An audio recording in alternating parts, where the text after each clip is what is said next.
Welcome to episode 153 of The Endless Stream. I'm Aidan, and this week I am joined by Brian. We are two artists, illustrators, filmmakers, and all-round shit talkers, and each week we take some of the endless stream of content brought to you through Netflix, Hulu, Disney+, Amazon Prime, Spotify, YouTube.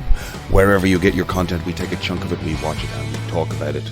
This week we are talking about video games, streaming nonsenses, but mostly we are aiming at a conversation around Ron Howard's 1990s film starring Steve Martin, called Parenthood. If you like what you hear, please consider subscribing to the podcast, heading over to iTunes, heading over to Spotify, rating, reviewing, liking, subscribing. All of those good things really help us out.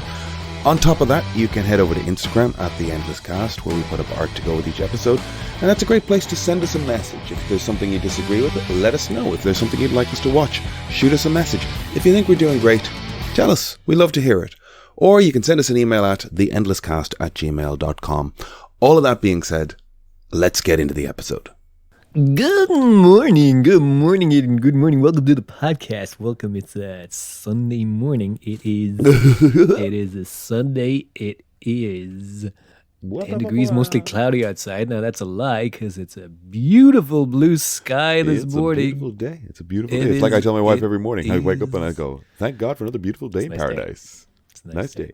Traffic's moving well on the 101. Forward to taking a stroll with M-Cakes afterwards. Oh no, you're breaking up. I'm breaking up? Nah, it's my internet, I think. Oh. Well, there's the energy sucked out of the episode. No, we were starting off so well with the joking. That's a little joke. I like to joke every now and then. Oh, you're such a trickster. I tell jokes. It's such a trickster. I do jokes. You do jokes. This is great. I said the word jokes and you crumbled. I can see it in your face. It's like, be funny. I've got to tell jokes. Tell jokes. Don't feel any pressure to tell jokes. It is a beautiful day. The light is shining outside. There's stuff going on in Dublin. There's like a Japanese culture festival thing happening in the middle of the afternoon, which would be a nice thing to pop along to. I want to go watch some local kids do their kata while I eat various truck-based Japanese foods. And then there's Sunday. Like a little sunshiny drink maybe on a courtyard or in a series of chairs outside of a pub. What do we call that? Terrace? Terrazzo. Palazzo. I got home last night after the Bag of Cats show. Kevin and Norby and everyone at Dublin Inc. helped us put on a really fun night. We had Blind DeBurka and Mark Maloney, people I've talked about before, being very, very fucking funny. And it was an absolute blast. And there was a lot of like passers-by, because that window looks right out the street. And especially as it got later and people got drunker, there was a little more interaction with the... Are we in the zoo or are they in the zoo? The people on the street pressing themselves up against the glass. The comics handled it very well. That was very funny. Which is, I think I just saw a movie trailer called The Watchers. Did you see that trailer? Horror movie thing? I think M. Night Shyamalan's producing. That sounds like a straight-to-video affair. I wish it was. Well, no, I don't wish it was. I love identifying the parallel. You know, yes, that is the category that it feels like it fell into. A woman getting lost in the woods and getting beckoned into feels like a holding cell with one-way glass that looks out into the woods, and the 4 or 5 people in the box are being observed by aliens, spirits, fairies, things that can't be seen in the woods. They can't go out into the woods. They're trying to get away from I don't know, they become like pets in a terrarium. It's very weird. An odd-looking trailer. Maybe it's fun. I don't really vibe on horror movies, though. You don't, do you? I don't. Do you? Good ones. Good ones. That's the thing. Like the good ones are few and far between, I find, though. Exactly. I do like how they're very conceptual, you know. And if you pull it off or not, all depends on the execution. But they are very much just like, what's a spooky or weird concept? It's like, okay, go with it. Worry about the rest later. Can we make it engaging and spooky? We'll find out along the way. But premise alone is enough. That's a fun way to produce a project. Yeah. Like you do know that like the type of thing where someone walks into a room and goes, well, here's the premise, and they go, cool, let's go make it. And it's like, that's a lot of money getting thrown around on a elevator pitch. Horror does well at cinemas, though, I think is the thing. It does, because traditionally, at least, it's, as I understand it, comparatively low budget and easy high return. And you don't have to cast big names. Don't have to cast big names, they're just getting killed anyway. You can also make a career, can make someone's career. Being what, the lead in a horror movie? Not even necessarily the lead, you just kind of, you can't, it's a way to build a career. Yeah. Mia Goth is doing that at the moment. She's in all those films. What was it? Pearl, Maxine, what was the one before Pearl? Oh, yeah. X, was it just called X? Rated X? It is funny that, like, I don't know, there's a whole genre and market and audience for an aspect of cinema that's like, I have no oversight on that or visibility on, like, I'm just not into... I only know her from those films. Maybe she's been in But you're watching those? I've watched X, yeah. X. I haven't seen like Pearl, the trailer for Abigail kind of got me for a minute. Well, again, there it is. What if they kidnap someone, but it's a vampire? Oh no, Yeah. 2 sentences. It's a what if and a but. Yeah, that's it. What if a tour bus to the west of Ireland, but serial killer? The bus goes to hell. Oh shit! What if aliens invade rural Ireland, but alcohol is toxic to them? That's Grabbers, isn't it? It is Grabbers, yeah. Okay. Good I film. didn't see Grabbers, but you haven't seen it? The premise, no. I The thought premise is fun though. I thought we watched it after we discussed it on the podcast 4 years ago. No, you never. No, go watch it. It's good. I like it. It's a good film. Okay, yeah. Grabbers. Trying to think of other what ifs then, within an Irish context, or no, just if you're making a horror movie. There's a load about kind of on Black Mirror, people just taking the piss out of it. Like, what if your phone was evil in it? Just that kind of stuff. What if your phone was possessed? What if social media was bad? I like. Well, Black that's Mirror. the again in the Shyamalan wheelhouse. The trailer for his new one with Josh Hartnett. Hartnett is called The Trap. Did you see the trailer for that? No. So it's him and his little girl going to a Beyonce Taylor Swift style pop concert type of thing. Now, me knowing a little bit about M. Night Shyamalan at the moment and having watched the movie Old, I have learned that he is sticking, like, it's a family affair. Myself and Chris have talked about M. Night Shyamalan's, like, post Lady in the Water, post Hollywood career path, where he kind of self-funds for a low budget, and he's been able to sort of build his career back up a bit and work with studios again based on making, like, really low budget things that have a good, like, return on investment, but they're very in-house. So what I'm getting at is his daughter is a budding pop star musician, and so he puts her music in everything now. So where you've got a pop starlet kind of... Nepotism isn't real, by the way, though. Nepotism isn't real? Isn't real, no. I get wanting to support your kids as well, but, like, she's only ever going to appeal to a certain audience if her only exposure is because her dad keeps putting her in films. Most people will disregard you. Sorry, I interrupted. You were saying? No. I don't know... like, this is on me as well. I don't know to what extent that she has a career as a composer and a songwriter, and, like, I know she performs at festivals and shit. It's just, I now know when I watch an M. Night Shyamalan movie, I'm going to see her featured, and they're featuring a kind of faux Taylor Swift.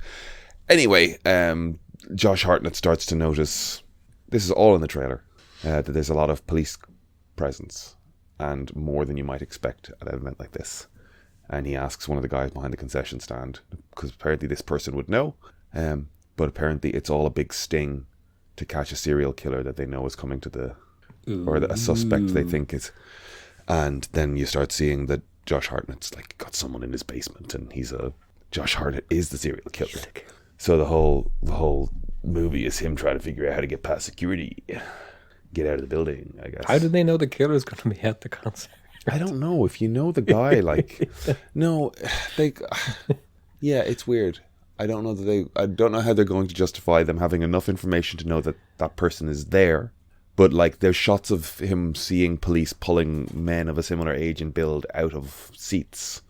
So they obviously don't know who he is. Like, it's a fun premise, but I mean, if I had somebody locked in my basement and there was a lot of cops suddenly somewhere, I'd be like, hey, you know what? Let's go home. But like, if you try to leave, you're going to encounter the police going, hey, who are you and where are you going? You know? I have a tummy bug. Oh. About to shit myself. You want me to shit myself? Nobody wants to talk to somebody about to shit themselves. No. I gotta go take a shit. Works a charm every time. Yeah. Try it. A stand-up pulled out of the show last night, and I got some of that language. They're a serial killer. Oh, you reckon they're a serial? That would make a lot of sense. That's what it was. You never see them and the victims in the same place. You never see them in the same place. Victims always dead after they're gone. What's that about? This is it. I mean, I won't call this person out, but what was it? I'm in absolute bits with my stomach. It's gotten worse the last couple of hours. I'm really sorry. I thought I'd be able to soldier on. I can't hold water down. Oh, to be fair, they did not say I'm shitting myself. It's implied, though. It's implied, though. Not being able to hold water down is the very... yeah. It's the very clean way of saying, yeah. I am shitting myself to death. Right before the show, Sharon last night said, I want to go to the toilet, but I don't want to go here in Dublin Inc. And I'm like, well, we're about to start a 2-hour show, so you should probably go to the toilet. And she went, yeah, but I don't want to go here. And I'm like, just go to the toilet. And then it dawned on me, and it's like, oh, you need to like carpet bomb the place, do you? Bro, I gotta poop. Do you think she'll appreciate being called out? Oh yeah, she's a comedian. Comedians love toilet humor. Have you got a favorite toilet humor joke? No, don't think so. I mean, no. I'm sorry I didn't get down to Cork last Wednesday. I know I said I'd come down. Were you shitting yourself? I was shitting myself.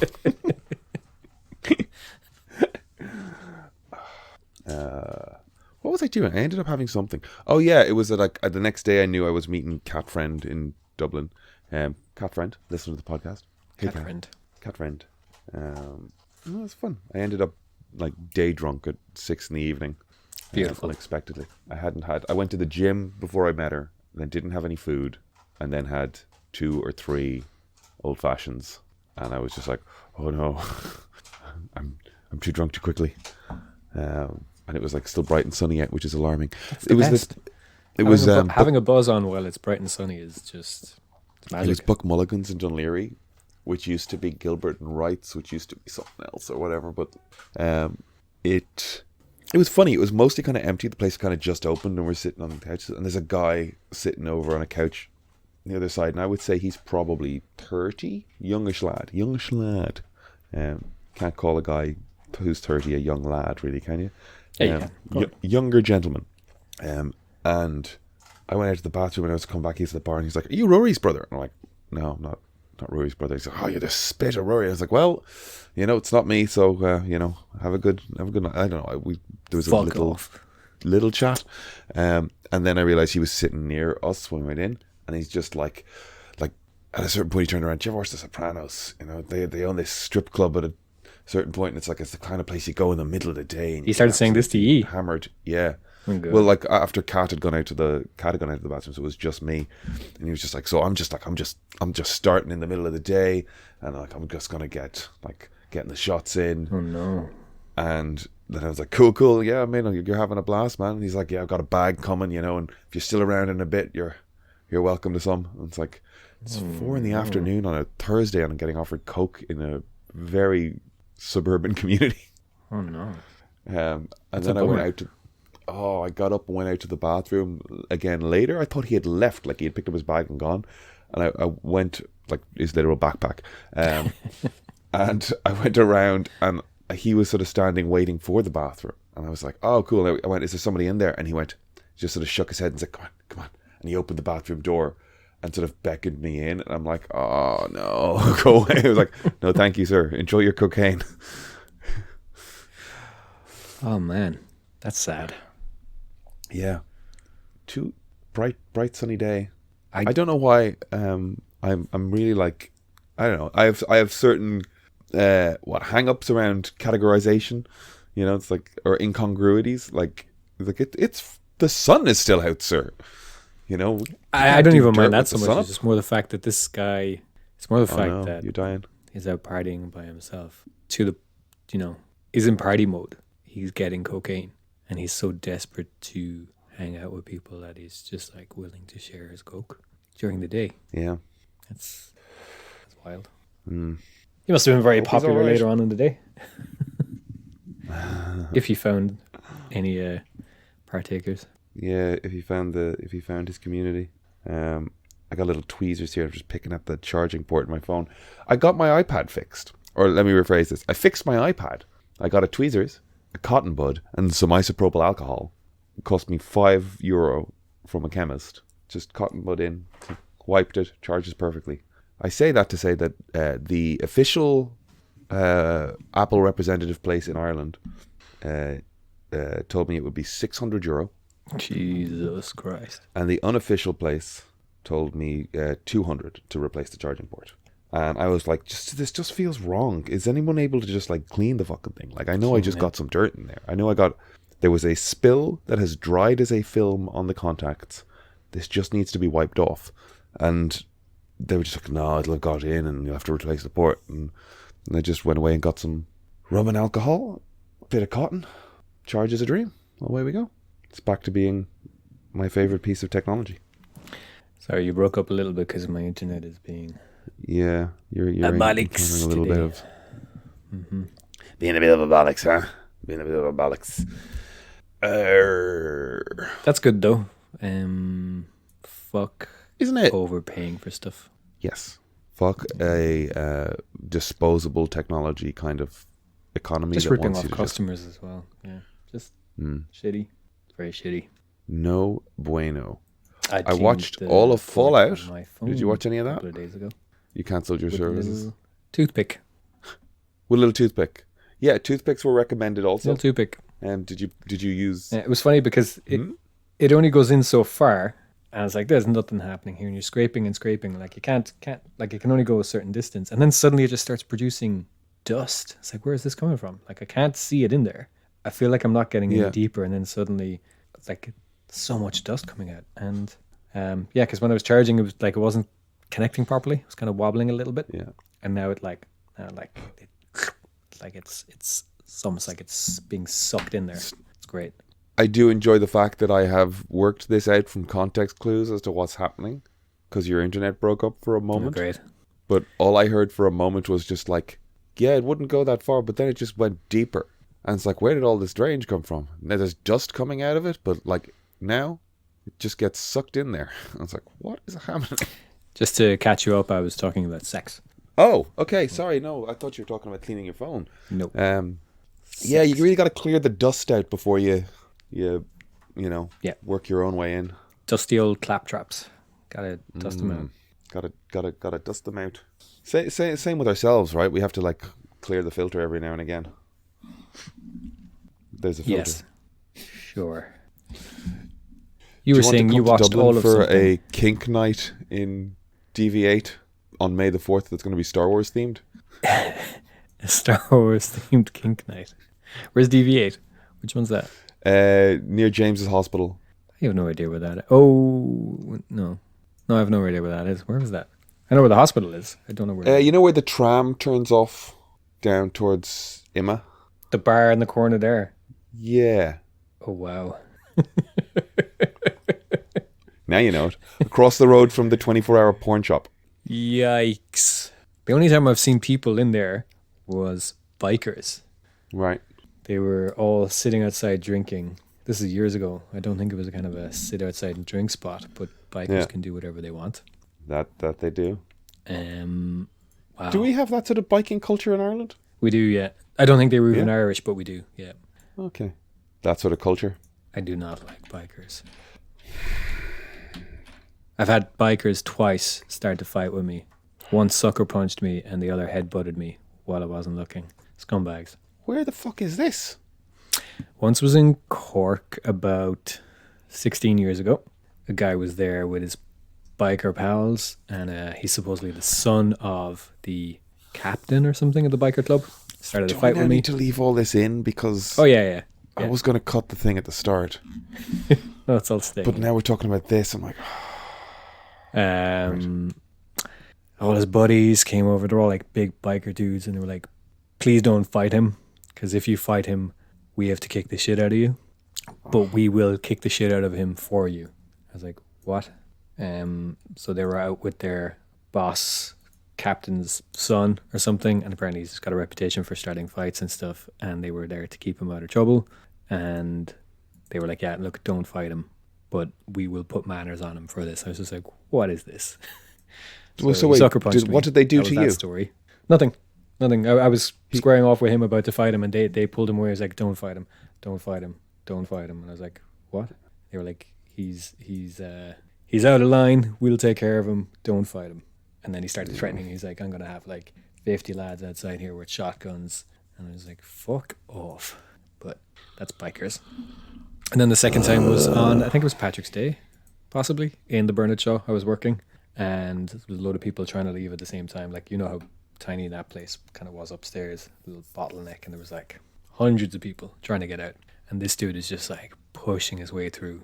And the other bartender that I was working with, like in the upstairs bar, she was telling him to like calm down, and I was like, I told her, leave him alone. I was like, kind of gave her the signal. I was like, don't, just not with this guy. He had his jacket with his patches and stuff, and he was dragging his girlfriend out behind him, and he was just like shoving people. And at one point, somebody put their hand on him, was like telling him like, just stop pushing for a second. There's people trying to get out. And I was telling people, leave him off. I wasn't even saying it kind of in earshot of him necessarily, but I was like, leave it off. Just get the security to take care of this guy, because he's going to kick off. I just know. And one of the women told her to like get the bouncer or whatever.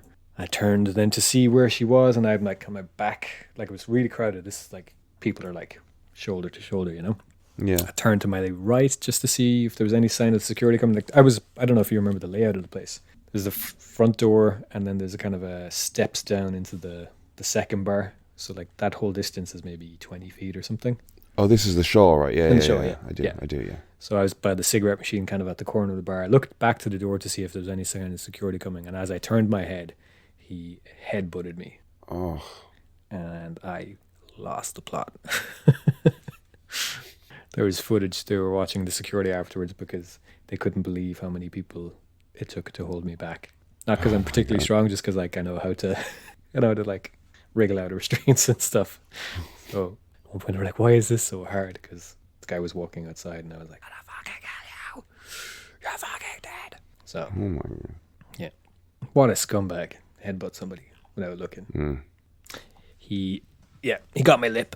So what a fucking prick. What a pussy. So yeah, interesting that the kink night is on. The only people I've ever seen in there are bikers. That doesn't sound like fun, to be honest. I don't know. I was talking to I guess the improv community is very like closely aligned with some of the kink community stuff. So Of course they are. Of course they are. Yeah. So I'm like meeting people that are talking about this a bit. I've talked to somebody who's like as a sound engineer for Nivnok, wherever the venue is for that, which is a monthly event, and she was just like, I want to be careful how I phrase this, but this person was not impressed with it as a place to go or a lifestyle. Right. But at the same time, it was like, I don't know, maybe this person's just uptight and likes sound. You know what I mean? The sound engineer. Right. But it is funny to me that this stuff goes on in Ireland. And it is actually Star Wars themed, or is it just on May 4th? Just on May 4th. It's not a permanent. Not Star Wars. Looking at the documentation. Okay. It is amusing to me.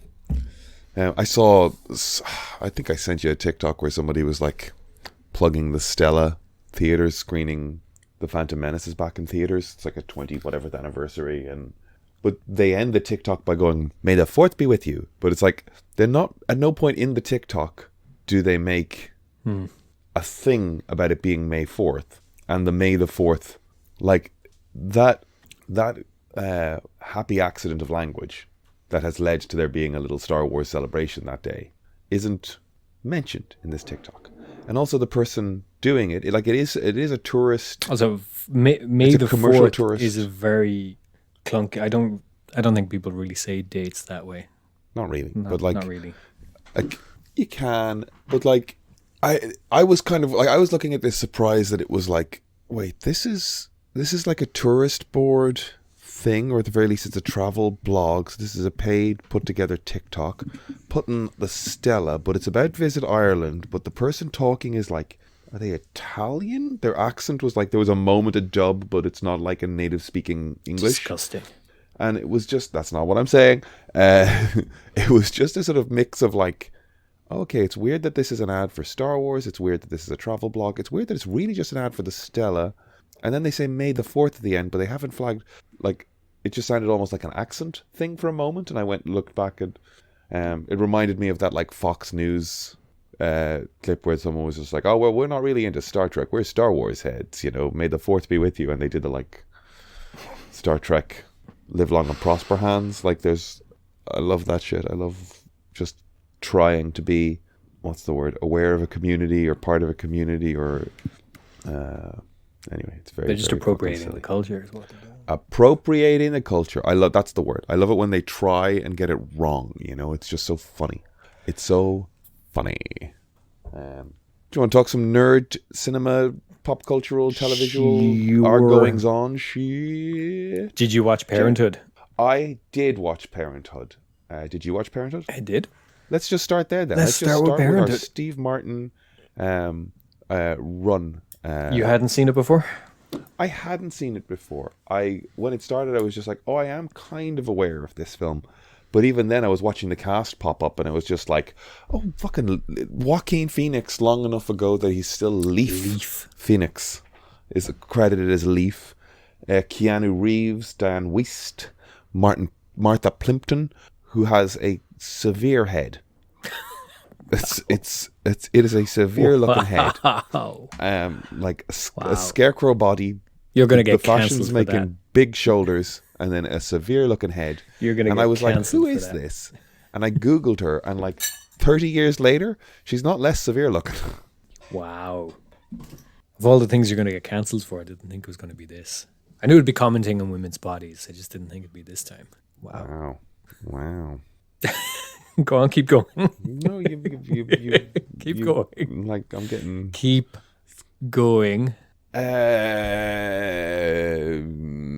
like Ron Howard. I like Ron Howard films. I think he's a good filmmaker. There's a shot even at this pretty early on where I guess they're driving away from the baseball game, and there's a cloudscape on a highway. Even before that though, where the camera moves from the back seat to the front seat. Yeah. Like when you think about the logistics of that shot for in a 1989, family comedy in 1989, he's like, let's cut half the car off and attach another car to the side so we can film this shot going from the back seat to the front seat. That's some technical messing about. Yeah, but it does kind of serve the story though as well, because you know it is kind of like when you're on these long road trips, the world in the front seat and the back seat is like two separate worlds, you know. Yeah. So that might seem like an unnecessary shot, but it did kind of serve the point well at the same time. There's so much so simply in that first opening thing that it's just like, oh, we know what this film is going to be, and we know that it's like conveying what it is to be a parent, just walking out from an event carrying all of the shit that goes with walking around with little people, and trying to keep the people and all the crap you have to carry in one place as well, and getting everyone into a car, and it just makes me happy. I don't have children. It's interesting though that was relatable to me as a kid, like from the kid's side. Yeah, you know, it was like that is what it's like. When did you see this film first? I was pretty young. Well, this is 1989, so it'd have to be. You weren't 6. You didn't see it when it came out. No, I didn't. No, I didn't see it when it came out. I would have been younger than 12, though. I would imagine. Okay. Yeah. And it's just on the telly. No, or I think there was. You rent things. I think there was a tape for some reason. I think somebody must have rented it. Maybe I'm not sure. Okay. It was on VHS. Okay. Yeah, but I remember I don't know why someone or who would have rented it to. Because when you were that young and you weren't making rental decisions. Yeah. You know, you're just like at home one day. I remember being like put to bed, but like not wanting to go to bed, and like coming down, and like part of being put to bed was they wanted to watch a VHS of the thing they'd rented, and it was Robin Hood, Prince of Thieves, and they're like, it's not suitable for you. And it's like, but it's Robin Hood, and I've watched like the Fox Robin Hood, and I've seen you've read the story of Robin Hood to me, and like eventually they gave in, and I'm sitting on a couch watching the like arrow shot through the trees and explosions. So you had someone had Parenthood in the house. Sorry, there was a lot of VHS tapes back then. I don't know where they were coming from. I remember the day my uncle showed up with the VHS player, gave us a present of it. I don't know, did he have one and then buy a second one or something? But he dropped it off, and he dropped off like a load of tapes, and one of them was Twins. That was incredible. Yeah, seeing Twins at that age on VHS, incredible. And then he dropped off Spinal Tap as well. We didn't watch that, but I saw bits of it because I remember it was weird. Those films are probably rated the same, I'd imagine, aren't they? Twins and Spinal Tap? I remember definitely Spinal Tap was 15s because that seemed like the oldest thing in the world to me. It was Twins maybe could have been a PG, I guess. But I'd imagine it should have been. I don't know. I can't imagine Spinal Tap being a whole lot raunchier than Twins, though, you know? My point being that... PG in the USA. Point being... It was dropped off, a bunch of tapes, and we watched Twins. I can't remember what the other ones were. But then I came down one night, my folks were watching Spinal Tap, and they were just pacing themselves laughing. And I was like, what's so funny? Why are you laughing? I want to watch. And it was at the part where they're lost backstage. And I was old enough to appreciate that even. I was just like, this is funny. The band are lost. You understood that the backstage of venues could be kind of circuitous, and... I don't think I even understood that. It was just the fact that the band couldn't get on stage. Right. Yeah. Yeah. I was pretty young when I saw Spinal Tap. I could have been, God, I don't know. Younger than Parenthood anyway, at least. Right. Yeah. Wow. Okay. Yeah. That's very young indeed. That's what it seems like in my memory anyway. Yeah. Yeah. Getting tapes. So what are your thoughts then on like? There's a weird rhythm to it. It is good. Yeah. But it's... How many films had you directed by now? Ron Howard? Yeah. Cocoon was all the 80s, wasn't it? Yeah. So did you make 2 of those in the 80s? I don't know, did you do both? Did you do the sequel? God, that movie I remember being a whole thing. Jesus, he's only 70. I really felt like he'd be way older. Really? Yeah, I think it's just he's been around forever. 70 doesn't seem as old. Like when you think about Happy Days wasn't actually from the 50s. No, I understand that, but he was in like what was he? Opie? Yeah. What was the Leave It to Beaver or yeah. But it means that like when he was doing Arrested Development, he was 50. You know what I mean? Yeah. And again, I just think older.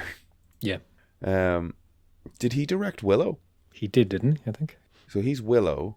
That's the 80s, right? Or is that 90s? That was 80s. Yeah. So Had to be. He must have at least. Could have been 1990, I guess, but I would say 80s. Right. Let's see. Let's check where he's at. Let's get rid of the IMDb. Used to be very simple, and now it confuses me. But I'm also very dumb.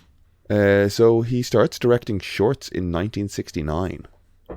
Directed Grand Theft Auto in 77, and then by the time we get to Parenthood, did he done 1, 2, 3, 4, 5 or 6 films?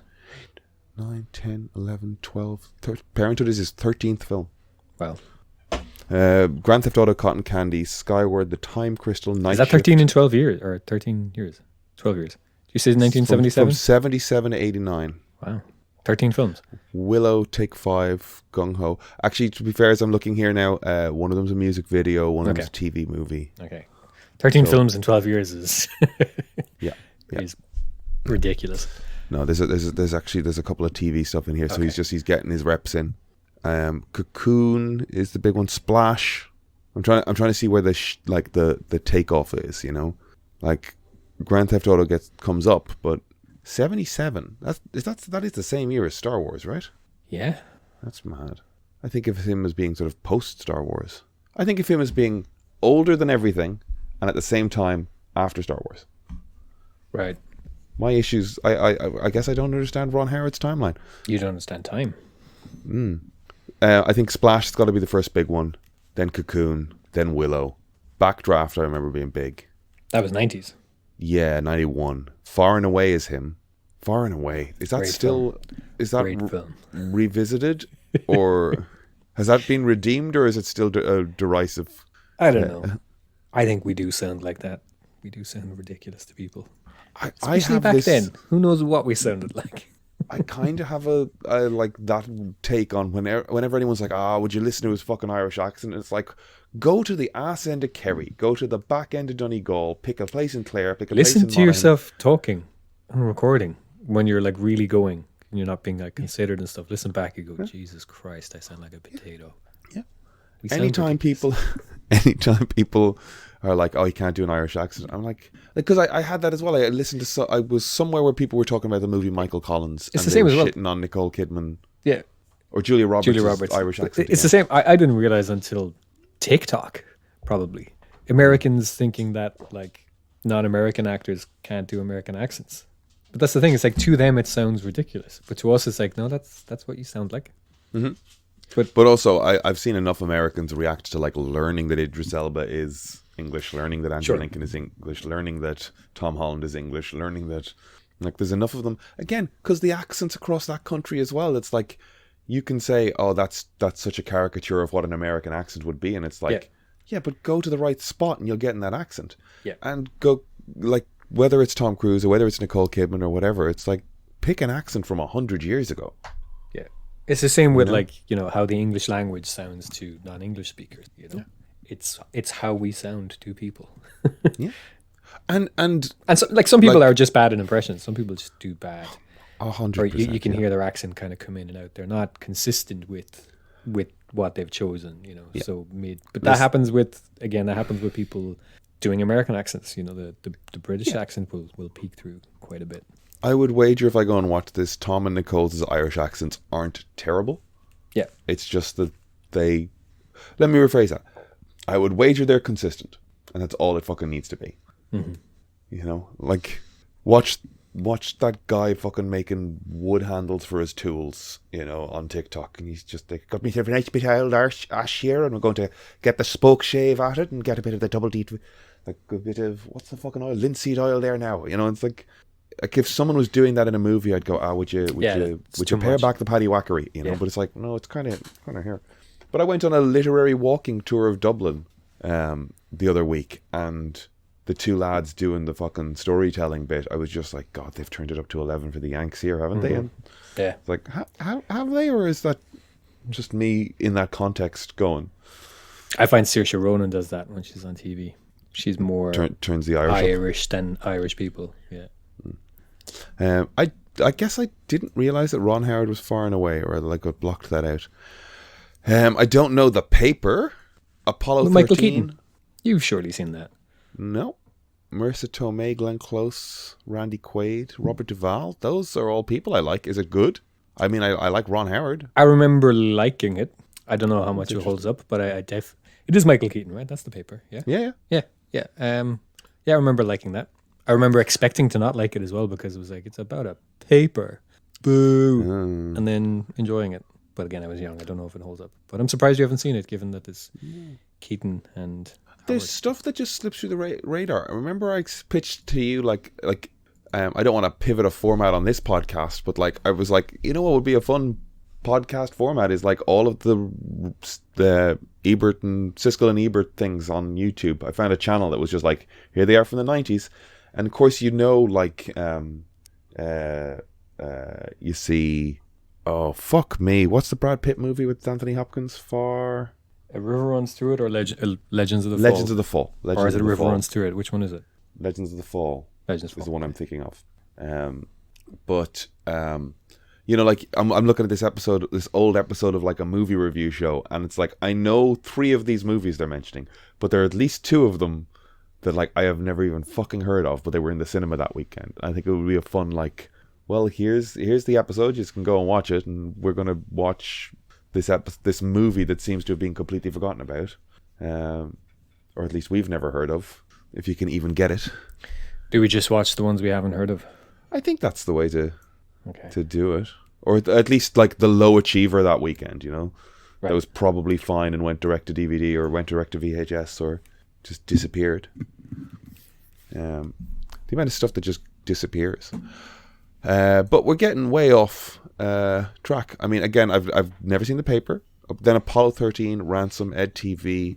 Now he's turning it up. How the Grinch Stole Christmas, A Beautiful Mind. Don't know The Missing, though I do recognize the poster. Cinderella Man, Da Vinci Code, Frost Nixon, Angels and Demons, Rush, Made in America, The Heart of the Sea. I didn't see that. That's the one with Chris Hemsworth doing the Moby Dick thing. Did you see that? Nope. Solo, A Star Wars Story. Weird rhythm to Parenthood, Weird rhythm. I found. Weird rhythm. Yeah. See, I wouldn't really have his films of the time kind of fresh in my mind. So I don't know, is that him finding his feet with comedy or what is it? Did you find that though? There's a strange rhythm to it. I did. What I was kind of dealing with it is that like it's kind of got that like it's like holding for compared to Love laughter or Actually? something, and it's just kind of Oh, that's interesting. I guess I wasn't looking at it in a scene to scene moment like that. Maybe you're right. It did remind me of Love Actually as well, though.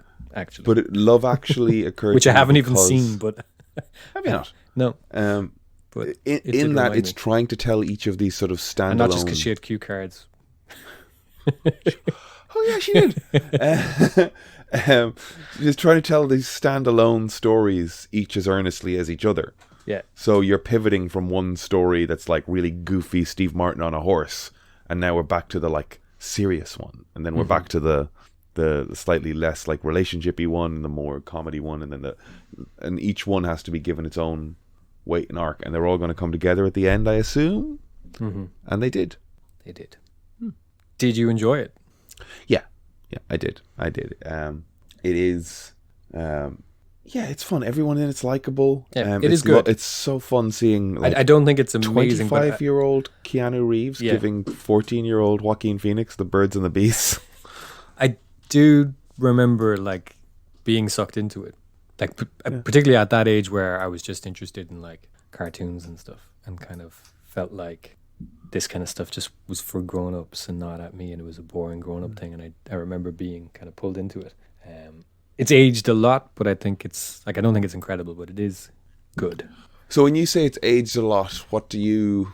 I mean, I think what I'm looking at in that regard is just like the technology, the some of the concerns, some of the language usage and the fashion and stuff.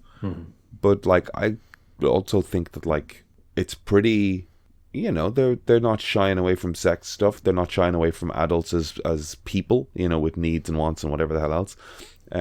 It's spun off into two separate TV shows. One which was cancelled after like a season, and then like so in the early mid 90s they made a TV show called Parenthood. Right. They made a TV show of this. Yeah, and it didn't really last. And then many years later they made another TV show, and it lasted for like 6 seasons. And is it comedy or is it playing for kind of same drama comedy mix? Yeah. Oh, weird. Okay, 6 seasons of this. I think then it's just human drama, isn't it? It's just soap opera. Oh, it's so funny. It's just picking a quasi familiar name and writing a script. I mean, the show was probably produced by Imagine. You'd imagine. Executive producer is Ron Howard, Brian Grazer. Yeah, there he is. NBC. 1990 TV series. So they went straight into a TV series like the year after. Parenthood was one of many failed movie to TV adaptations in 1991 season, including Baby Talk, a follow-up to Look Who's Talking. They made a TV series of Look Who's Talking. Yikes. A Ferris Bueller TV show and Uncle Buck TV show. I remember the Ferris Bueller TV show. I do as well, actually, yeah. I saw the Bueller TV show before I saw the movie, yeah. And the TV show is so goofy. It's so like kid-focused, like props and like gadgets and things that like it really appealed to a like 6-year-old me. So that when I saw the movie, and it's like, like Cameron's got a fucked up relationship with his parents, and like there's stuff in there as well. It's like this isn't like kid James Bond like I liked, Yeah. Though Jennifer Aniston in that series. That's weird. Did you have a plot in Parenthood that you were most interested in following? Like the different characters, were you more interested in Diane Wiest? I find her pretty compelling, the relationship with Joaquin Phoenix and Martha Plimpton's weird head and Keanu Reeves. She's a pretty like magnetic presence, I find. She is. She's like the proto Renee Zellweger, face-wise. Oh yeah, I can see it. Always squinting. Always a little squinty. Yeah. Was there one She's that good, though. stood out to you? No, not particularly. I was kind of engaged in all of them to an extent. Okay. The granddad becomes more likable, you know. At the start, he's pretty bad. Yeah. He's pretty like. Yeah. I don't know. Is he almost like the worst of Willie Loman? You know, the appearances and appearances and behavior being the best thing. You know, you gotta be a achiever. You know, a very showy fella, and then sort of caring for his kids. I suppose that's that's them ticking all the boxes about the various generations and how they feel they achieved or succeeded or failed raising their children. Mozart was in it. What's his name? Tom Holtze. Holtze? Holtz? See the brother? The brother, yeah. Yeah. I was actually. I'm glad you said that because I was watching that, going, "Who the fuck is he?" Like, why do I recognize him? I was thinking of like. I was the same. I was like, the second I heard his voice, I was like, God, his Paul voice is so Reiser? familiar. I was trying to work out what the head was, you know. Bit of a Paul Reiser head in him, but different. More the hairstyle. And there's a comedian as well, Richard Lewis. Yes. In that era. Tom Hulce, though, is the voice of Quasimodo in Disney's Hunchback. Is he? Yeah. Perhaps you recognize the voice from that. I don't know. I didn't. It's got a very distinct voice. Does he? I don't know. It didn't kind of stand out that much to me. Fair enough. I guess he doesn't. I think he always sounds like he's doing ADR, though. That's like his voice is that quality. Every time he's talking, it sounds like they've dubbed him. It's cleaner than everything else. Yeah. Do you not find that? I don't. See, I wouldn't know him from much. Like you've seen Amadeus, have you? Or? I've seen Amadeus, yeah, but like the picture of him in the powdered wig, frizzy wigs is all I can think of. So like normal hair went right over my head. He's got theater kid energy, though. Does yeah, a lot of movement, big smiles. Yeah. I'm just trying to see if Diane Wiest is in a thing I was thinking of, and she isn't. All right, never mind.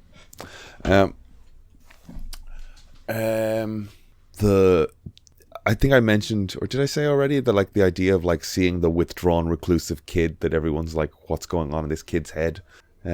Joaquin Phoenix creeping around. It's got weird Joker prequel vibes now. Yeah. And then the moment where Steve Martin starts like daydreaming about, you know, raising the perfect kid, and then daydreaming about raising the school shooter kid, and there's this whole school shooter sequence. Yeah. It's like holy crap. Yeah. Pre-Columbine. Like, pre-Columbine. They still did school shootings then. They just, I don't know, they would, for some reason they weren't as before Columbine. Before Columbine, the worst one, or at least the one that captured the world's imagination. And it was the Postman one, though, wasn't it? It's the person going up in the bell tower. Yeah, that was a Postman, wasn't it? I don't know that it was a postman. I don't know who did it. Isn't that where the phrase "going postal" comes from? No. Okay, let me just check this. I know. It was the guy up in the tower, though. Yeah. Was he a postman? I don't know. I think that there was definitely a shooting, mass or spree shooting, whatever they called them. University of Texas Tower shooting was a mass murder occurred August 1966. So like that's kind of like whatever way the media was, whatever way the spread of information was, the universal touchstone for a shooting was the bell tower shooting from 1966 up until Columbine, which was 97. No, sorry, it was a postal facility. I don't know. Hang on.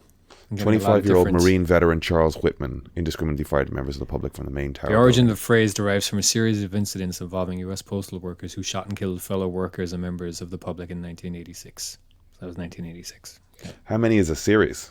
Good question. I mean, it happened enough that a phrase developed. August 13th, 1970, California. Henry Sendro, 54, postal supervisor, was shot in the back 3 times by Alfred Kellum, 41, who Sendro had sent home for being intoxicated. 5 hours later, Kellum was found unconscious. I'm sorry, I'm just laughing at the fact that this is a Wikipedia page called List of Postal Killings. And then it's Australia, Canada, Iran, United States. Holy shit. Okay. Australia.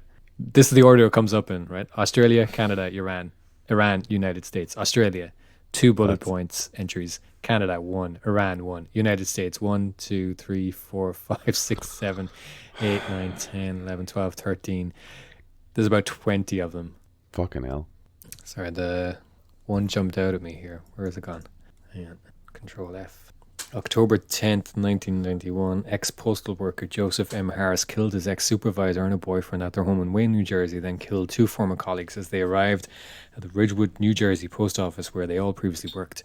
According to Today in Rotten History, Harris was initially armed with an Uzi, grenades, and a samurai sword, and was later arrested after a 4.5-hour standoff with police, garbed in a ninja outfit and gas mask. Fuck.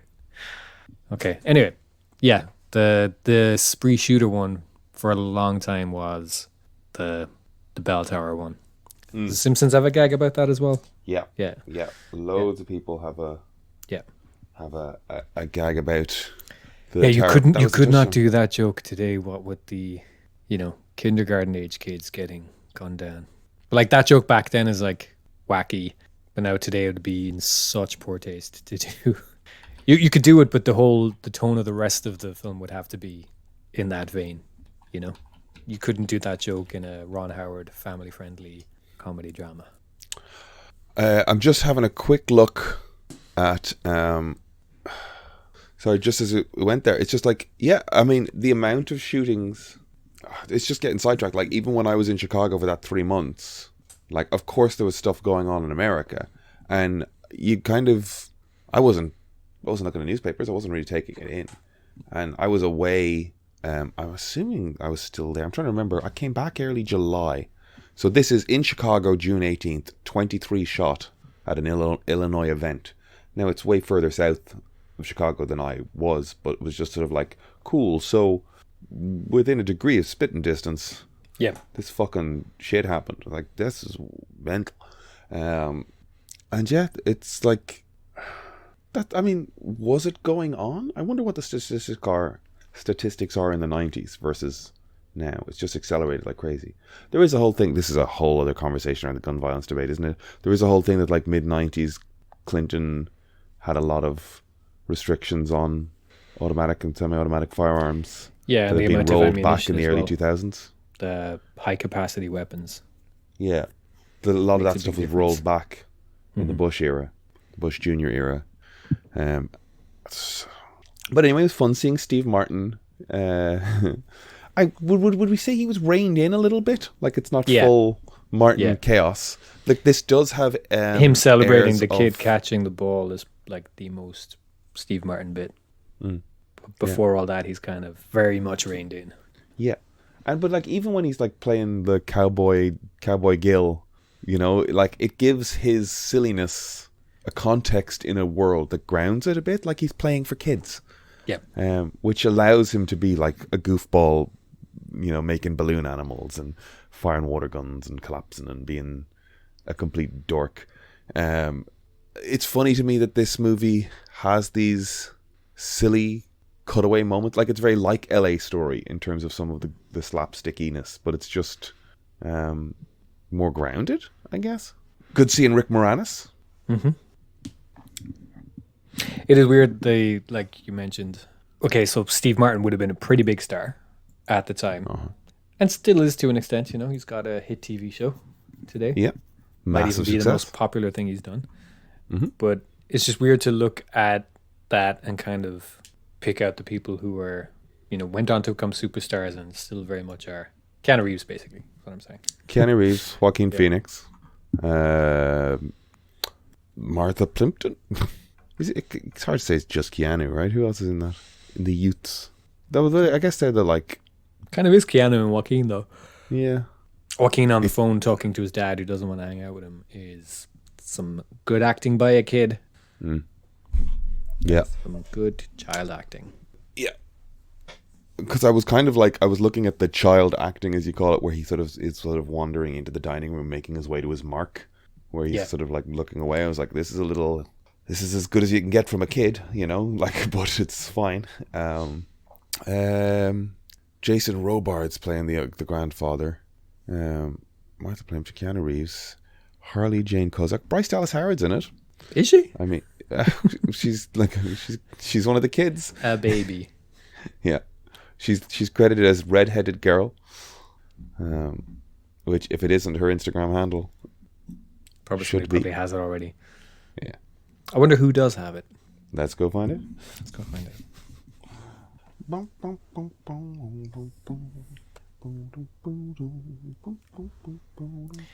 That's Redbone, Aidan. It's not redheaded.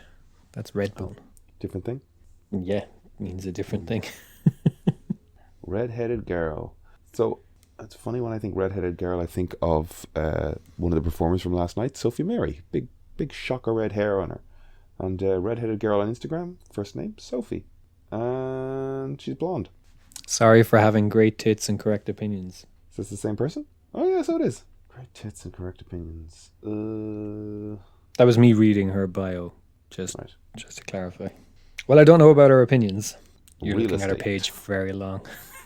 I'm just trying to work out what this person does. Aidan is staring at it. Don't say that. You are, though. I'm absolutely not. For absolutely anyone who are. may or may not be listening. I have stopped. I've put my phone down. Aidan is still scrolling. He's just looking at it. And that's fine. That is fine. Nothing wrong with it. He's still looking, though, just to be clear. Still looking intently. I can't see either of his hands. He's looking intently. I'm not stopping. I'm just telling the truth. I'm filling in dead air. Hey, listen, dude. He's Sometimes still you looking. say things on the podcast and you're like, don't put that in. Still looking. And I'm like, hey, don't make life harder for me. How would that make life harder? Just looking at a person on Instagram. No. It's good. Cool. No doubt. Cool beans. So Parenthood. Go watch it if you haven't seen it. Unless you think you'd hate that type of thing. What would you give it out of 10? 6 or 7. 6 or 7. Yeah, I think that's fair.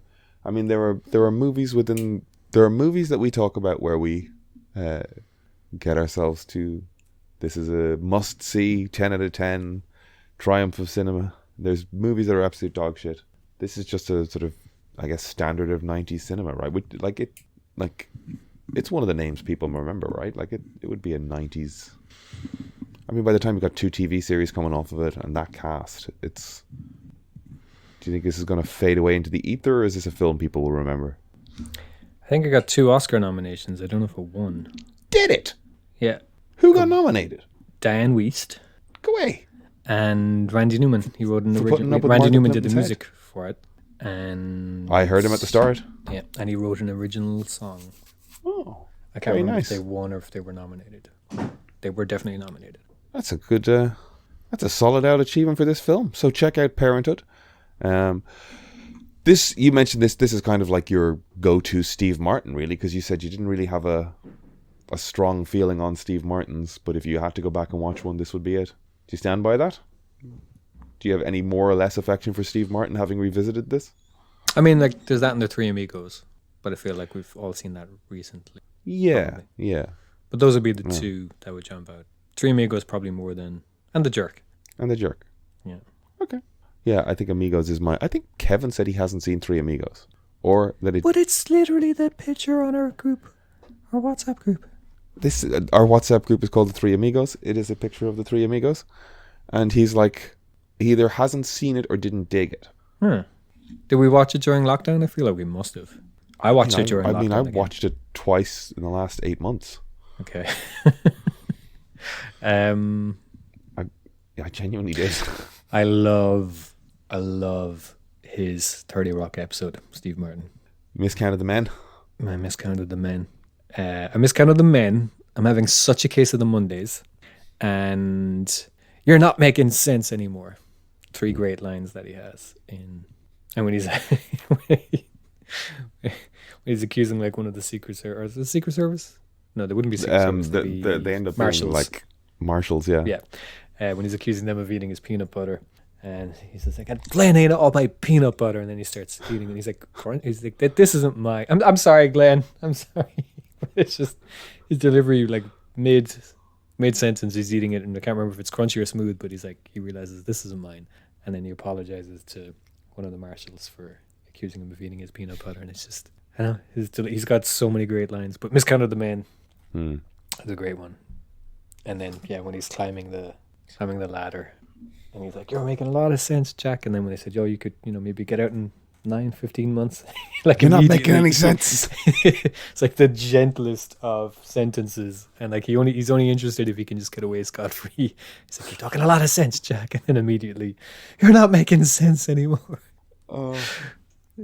I think that's one of those lines that, like, it's his delivery makes it, it's a funny line, but it'll get a chuckle kind of maybe from anybody else, but from him it just cracks me up. I don't know why. It's great. It's just the commitment, or the experience and comfort, and just being able to sit there and he can just fucking say anything. He's been doing it so fucking long, I just want to check, what year was he in an episode of 30 Rock? 2009? No, between 2009 and 2011. I don't know. Steve Martin, is he in season 1? No, it was like season 3 or 4, I think. Gavin Velour, 4th episode of the 3rd season. So that would be 2008. 2008. Okay. 2008. Sorry, it's not as far as I thought we were from it, but it's like, so it's 15 years since he did that scene. Wow. Wow, that's terrifying. Isn't it? That's scary.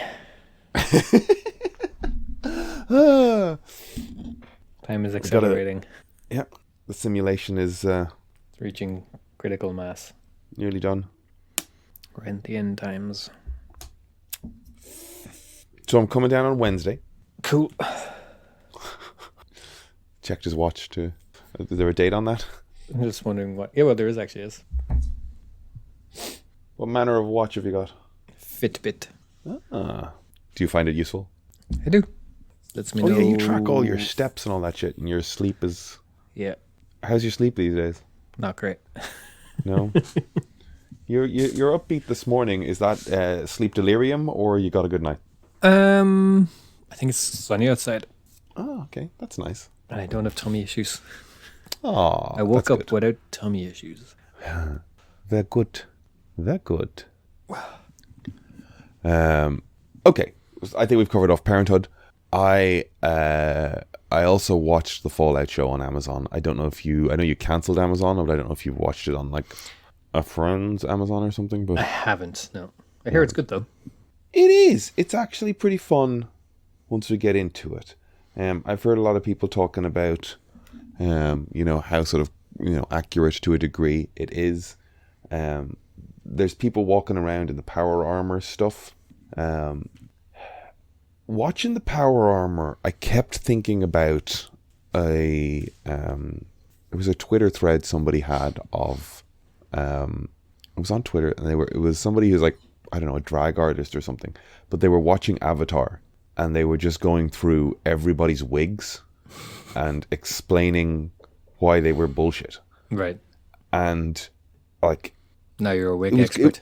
No, I'm not. It's not that I'm a wig expert. It's interesting.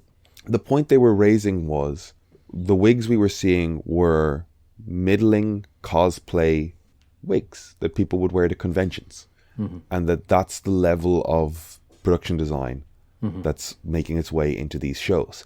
So when you look at that power armor, it's like, yep, that is the oversized armor methodology that I have seen for people at Comic-Cons and stuff. The way that, like, especially when it walks, the joint around the hip has this, like, it moves too fast because it's this floaty thing that's sort of connected to a real human person under there. So this breadth and size, it just, like, it feels just kind of floppy because it's a person in lightweight plastic cosplay armor. And it's a solution, but I do look at it and go, that is where this feels cheap, is the armor. It's just putting in clunky sound effects after it. The difference though is that, like, they've got 12, 13 guys rocking around in this armor, whereas if they had gone to the well, maybe not. If they had gone to the effort of like building or making like a CG robot suit that had like properly articulating kind of joints around the hips and shoulders and things like that, that looked like they were like built-in mechanics, you'd have had way less of this armor on screen at any given time, you know, like they wouldn't have been as key a feature because they'd have been much more expensive and elaborate and process heavy thing. Or are they just finding it more fun and more immediate to have someone on set rather than having to CG this shit in after? Well, that's the thing, like there was obviously all sorts of budget and production meetings about it, and they made some decisions. And like one of the best parts of Iron Man 1 was the practical thing they built, which is then augmented with some CG. So I feel like they were probably, you know, you're always going for the best version of something and then balancing that against your budget. I'd imagine they're saying, let's do a practical thing because it's this big. It is quite similar to the Mark 1. You know, in terms of like its visual appeal on screen, if somebody was moving around in a thing, I could see why they'd go that route. And then, you know, but at the same time, it's season 1 of a show, and it's for as much money as it costs to make, you got to spread it all out, and then maybe next season you'll get more. That's just how it works, you know. How many battle scenes did season 1 of Game of Thrones have? None. The stuff in the none. The stuff in the bunker looks great. The like mid-century futurist vibes are spot on. The ghouls are cool. Like Goggins is a blast rocking around. There's a lot of great stuff in it. I had a lot of fun with it. There's some good like video gamey kind of concepts in it. It's fun. It's unfortunately short. It's unfortunately open-ended to leave room for another series. Even though in saying it's short, the episodes are over an hour long a piece, and I am still trained by 90s television that a TV hour should be 40 minutes. 40 minutes. So when I get, you find your attention kind of? I just always get to like minute 50, and I'm like, this is still going, huh? Especially as all of these are an hour 5. And maybe that last 5 minutes is, you know, streaming, and also credits. Not written with taking an ad in mind, which all that TV was very much written with cliffhanger on this page for a 30-second ad to next. Yeah, so like in that 40 minutes, you had narrative high points every 8 minutes. There was a little like bump, you know, and sometimes that works really well, and sometimes it works really poorly. I would say it mostly doesn't. All right. If you're not mindlessly watching something, you can just very quickly pick up on the rhythm, and it gets very tired very fast, I find. Yeah. I think the thing is, if you're watching an episode week to week, fine. But even then, when you're watching those type of shows week to week, your brain isn't tuned in. You're finished work, you're decompressing, you're eating your food, and it's just on. Yeah. I don't think you're really taking it in the same way. Okay, that's fair. I'm happy for Goggins getting a role. I'm a little less happy that the poor bastard has to be in prosthetics as much as he does. That's got to be a pain in the hole. He's got the righteous gemstones as well, though. That's still going? I think so. That must be season 5. I'm not sure. I don't think so. I think it's like 3, maybe. I don't know. Righteous Gemstones started 2019. Number of seasons 3. Release, it's still listed as to present. It's still going, I guess. Most recent season was June 2023. They had a season 2019, then the pandemic happened. They came back in 22. Wow. There's a big gap there. There's a big gap. Good that it survived. Have you watched X-Men yet? No. I literally opened an episode, got the credits going on. I don't want to watch this, and I turned it off. I don't want to deal with clunky Tids TV. But it's so much better than Invincible. I didn't watch season 2 of Invincible. Okay, fair enough. I paused on that because I loved Invincible. You stuck out Invincible though, season 1. That has got way worse animation. First season of. Yeah. Did you see the thing that? Now I didn't click on the link, so fucking citation needed. But it was a screen grab of Invincible and said, "Seems like this American animated show is getting its work done in North Korea." North Korea, yeah. Now I'm going to assume that some South Korean company is farming work out. Or do they have the diplomatic relationships to do that? I don't even know. Would it be a Chinese company? Where would they be going? There's somebody working with North Korea, though. A bunch of shows, apparently. I got one episode left of Shogun. Same. I'm looking forward to it. I think I'm going to watch that tonight with dinner. That show's been really good. And then my upcoming week is pretty thin. Pretty thin. Life is... That's good. You can take a breather. Life is narrowing itself down to nothingness. Pointlessness. Collapsing, condensing. Collapsing. Imploding in on itself. Pretty thin. What's going on in the center of the country? I'm playing Stellar Blade. Stellar Blade, is that the one with the lady? Yep. Is it fun?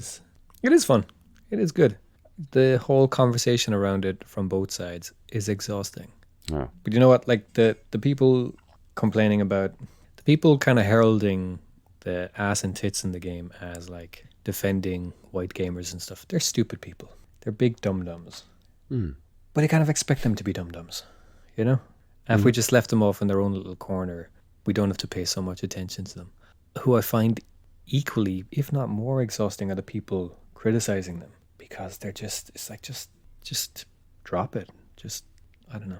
There's a conversation where, yeah, online conversation is dumb. I saw somebody like criticizing the game, and they posted a clip, and they sped up about, I don't know, maybe a minute of the game to like double or triple speed to like say, oh, look at this amazing game and it's great gameplay. And it was just a person skipping the gameplay, and they were trying to make the point that this game is just tits and ass, and that there's no gameplay and there's no redeeming features in this thing. And it's just like, you can criticize the game under so many other valid, legitimate things to critique, you know? And you're just hating on it because you hate the people that are loving this game and loving it for the wrong reasons. And I hate them too, but you're being every bit as exhausting and puerile and fucking shallow-minded and simplistic and just stupid. You're engaging in the exact same type of rhetoric, just from the opposite side. Yeah. And it's just... And it's also just not even discussing the game anymore. It's just two sides bickering at each other then, you know?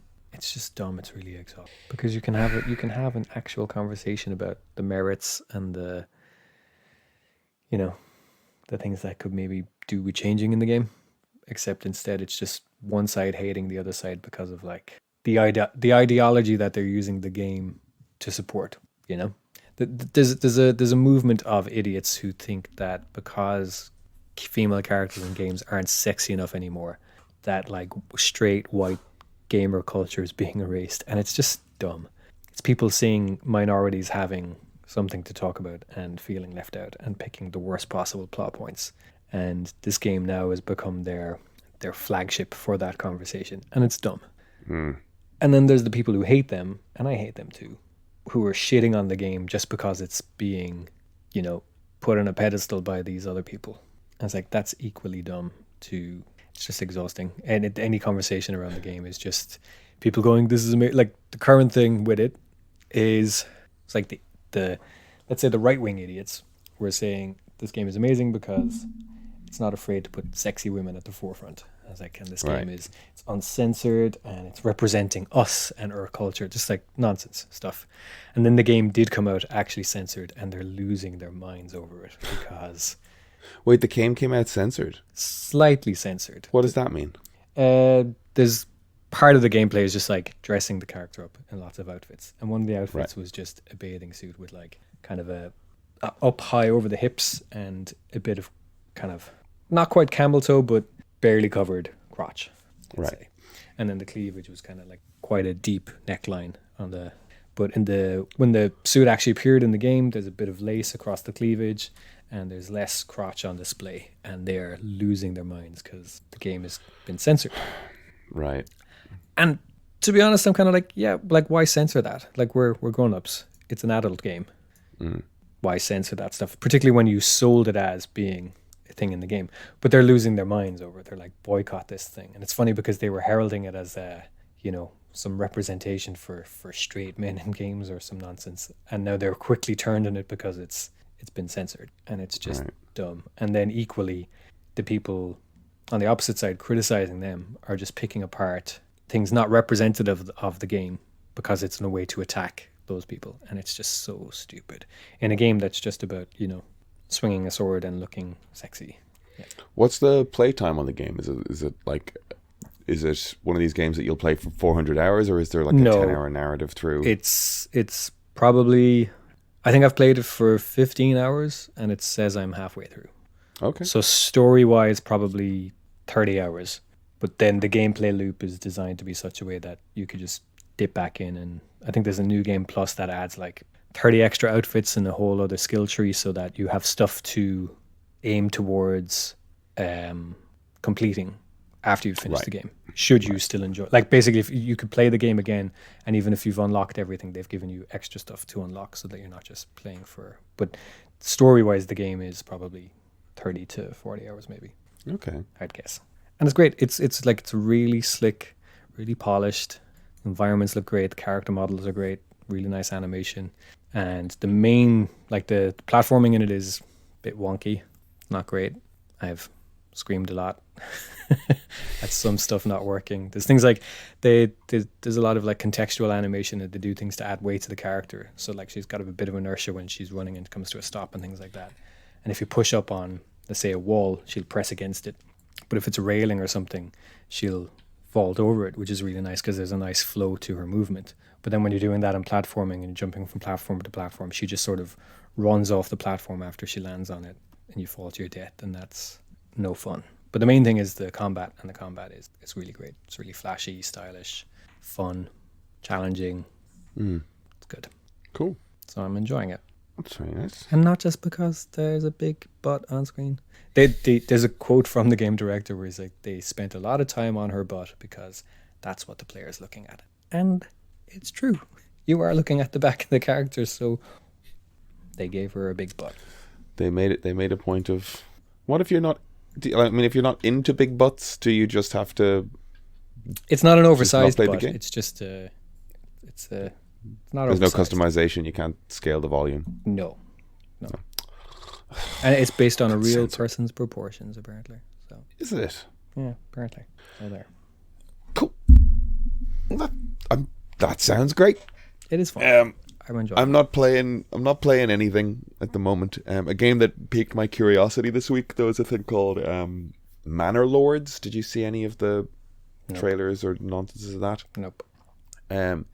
It kind of looks like a SimCity kind of job, where you're building a sort of medieval village and town, but it's got some like fun like world building, town building, streets. Like I love those like procedural generated, like adding a window and adding stuff, and like I've seen clips of that where it's like fun building architecture, but it also adds in the element of like you're close to another sort of fief, and you can rally your people, and suddenly you've got little combat, very medieval combat-y things. You know, you have to bring your, in the way sort of a medieval would. Anyone that works on your lands is liable to be called up to fight off anyone who's pissing off the Lord, you know. So it's kind of combining like tactical battle stuff along with city simulator stuff.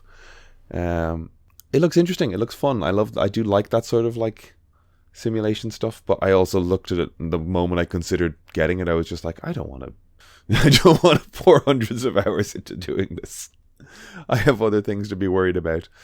But it's cool. I saw a version of that as well where it's like, there's another one, I can't remember, I saw a video of it, but it's like, it's a similar thing, mass like top down tactical thing, but obviously they've drawn from like Evil Dead 3. So the guy who is the general has access to modern tech. So there's like one guy running through the place with shotguns and Uzis and a car wrecking shit. And you can switch from top down to first person or third person in the midst of this, you know. And you could be in third person and just commanding a fucking little garrison off on the side to like loop around behind while you're in the middle with a Uzi. I kind of like these large scale sim things. In principle, I find them interesting. But I don't want to then sit down and spend hours doing it. So that's not necessarily a review or a recommendation, but it's just an interesting thing. One to try if you like large sims. You've got Manor Lords. There you go. Is there anything you want to... Any thoughts on what we could watch for next week? Anything in the Ron Howard oeuvre that we mentioned that stuck out? No. I'll probably go see Challengers between now and next week. I have no interest in that film. Like, zero interest in it. I'm mostly interested because of the Reznor and Ross soundtrack. Okay. Every film I've seen about tennis has bored me. And I don't think it's about tennis. I think and it's the more about a cinematography. freeway between Zendaya and two other dudes. Yeah, but that's like, I feel like the majority of that scene is in the trailer. Mm-hmm. One way to find out. One way to find out. So you're going to go see the Luca Guadagnino film Challengers? I believe so. Because of your deep love of Zendaya and tennis. No, you got that wrong there. No? No. Because of Trent Reznor? That's the one. That's the one. Did you ever see... I mean, you must have seen Cocoon? I have. I have no interest in watching it again. I hated that one as a kid. You hated it? I hated it, yeah. That was one of the ones that I was like, films are stupid and boring. I hate it. Wow. Yeah. Okay, I'm going to try and watch it. Do. Enjoy. Because I can't remember it. I don't know if I necessarily saw it or just Cocoon 2.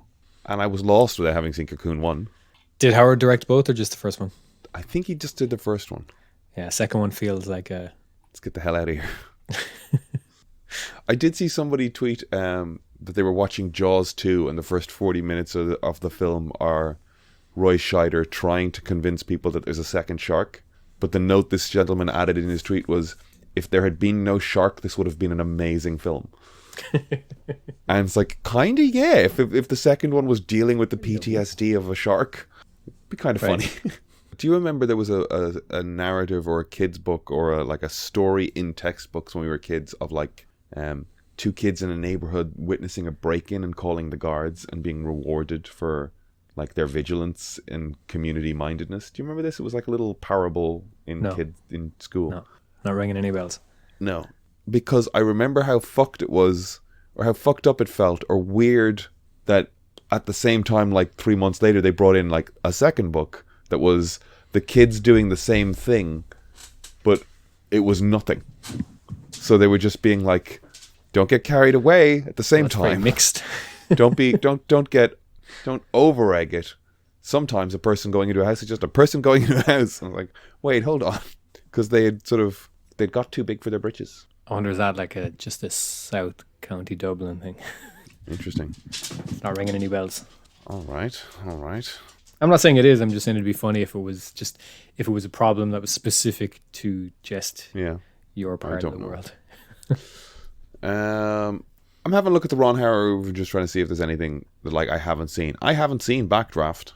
I haven't seen The Paper. Would you watch The Paper? Sure. Okay. If I find it and send you a link, you'll watch The Paper? Sure. Okay. So then for next week, we're saying we are watching The Paper. Sure. Which is Michael Keaton, Glenn Close, Marissa Tomei, Randy Quaid, Robert Duvall. I like Robert Duvall. I'm kind of glad to have found a Robert Duvall movie I haven't seen. I hope he's in it a lot.